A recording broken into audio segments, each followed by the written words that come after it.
जो बाकी समुदाय, बाकी जो रिलीजन्स हैं, चाहे हिंदूज हैं, जैन हैं, बुद्ध हैं, सिख हैं, उन सबको तो मैं मानती हूँ, ठीक है, देवर रिलीजन्स बॉर्न इन इंडिया, नहीं, इसलिए आंकड़े पर पारसी और अगर आप पारसी और ईसाइयों को ला सकते हैं, उन वो जो रिलीजन्स है, they were not born in India, तो अगर आप पारसी और ईसाइयों को ला सकते हैं तो मुसलमानों को क्यों नहीं?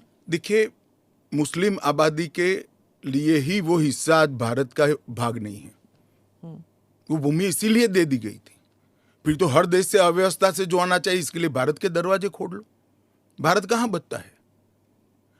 अखंड भारत के जो लोग हिस्सा थे और जिन पर धार्मिक प्रताड़ना हुई है, उसको शरण देना मैं मानता हूं हमारी नैतिक जिम्मेदारी है और हमारी कॉन्स्टिट्यूशनल रिस्पॉन्सिबिलिटी। और स्मिता जी, आप आंकड़े की गहराई में जाइए।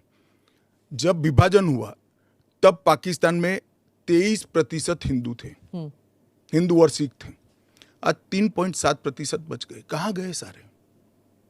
इतने सारे तो यहाँ आए नहीं। धर्म परिवर्तन हुआ, अपमानित किया गया, दोयम दर्जे के नागरिक के नाते इनको रखा गया। कहाँ जाएंगे ये लोग?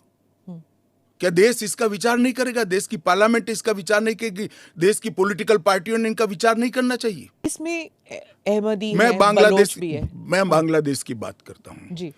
1951 में हिंदुओं का प्रतिशत 22% था। मैं 51 की बात कर रहा हूँ, बांग्लादेश की 51 के आंकड़े ऊपर हमारे पास है।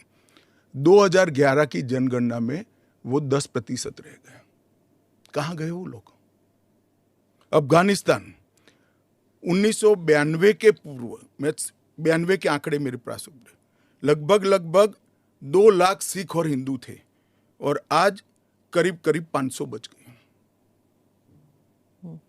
क्या इन लोगों को अपनी बिलीफ से जीने का अधिकार नहीं है?